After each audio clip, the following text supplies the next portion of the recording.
അനധികൃത സ്വത്ത് സമ്പാദന കേസിൽ മുൻ ചീഫ് സെക്രട്ടറി കെ.എം. എബ്രഹാമിനെ രക്ഷിക്കാൻ വിജിലൻസ് ശ്രമിച്ചെന്ന് ഹൈക്കോടതി വിധിയിൽ വിമർശനം. കഴിഞ്ഞ ദിവസം എബ്രഹാമിനെതിരെ സിബിഐ അന്വേഷണത്തിന് ഉത്തരവിട്ട വിധിയുടെ വിശദാംശങ്ങൾ പുറത്തുവന്നു. വസ്തുതകൾ അവതരിപ്പിക്കുന്നതിൽ വിജിലൻസ് അഭിഭാഷകന് വീഴ്ച പറ്റിയതായി വിധി പ്രസ്താവിക്കുമ്പോൾ തന്നെ കോടതി ചൂണ്ടിക്കാട്ടിയിരുന്നു. കെ.എം. എബ്രഹാം 2015 ധനകാര്യ വകുപ്പ് അഡീഷണൽ ചീഫ് സെക്രട്ടറിയായിരുന്നപ്പോൾ വരവിൽ കവിഞ്ഞ സ്വത്ത് സമ്പാദിച്ചെന്നാരോപിച്ചായിരുന്നു ഹർജി. നിലവിൽ മുഖ്യമന്ത്രിയുടെ ചീഫ് പ്രിൻസിപ്പൽ സെക്രട്ടറിയും കിഫ്ബി സിഇഒയുമാണ് കെ.എം. എബ്രഹാം. സംസ്ഥാന വിജിലൻസ് കെ.എം. എബ്രഹാമിനെതിരായ പരാതി അന്വേഷിച്ച് തള്ളിയിരുന്നു. ജേക്കബ് തോമസ് വിജിലൻസ് ഡയറക്ടറായിരിക്കെയാണ് അന്വേഷണം നടന്നത്. ഈ വിഷയം ചൂണ്ടിക്കാട്ടിയാണ് ഹൈക്കോടതി വിജിലൻസിനെ രൂക്ഷമായി വിമർശിച്ചത്. കെ.എം. എബ്രഹാമിന്റെ സ്വാധീനത്തിലായിരുന്നു പ്രാഥമിക അന്വേഷണം.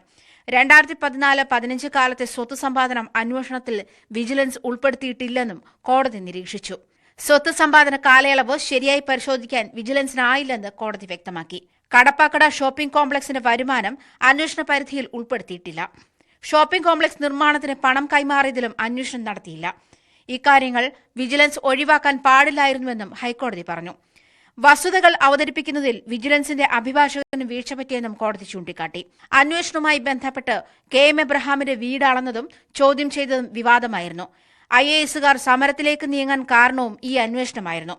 കെ.എം. എബ്രഹാം 2015 ധനകാര്യ വകുപ്പ് അഡീഷണൽ ചീഫ് സെക്രട്ടറി ആയിരുന്ന കാലഘട്ടത്തിൽ വരവിൽ കവിഞ്ഞ സ്വത്ത് സമ്പാദിച്ചെന്ന് ചൂണ്ടിക്കാട്ടി ജോമോൻ പുത്തൻപുരയ്ക്കൽ നൽകിയ ഹർജിയിലാണ് ഹൈക്കോടതി വാദം പൂർത്തിയാക്കിയത്.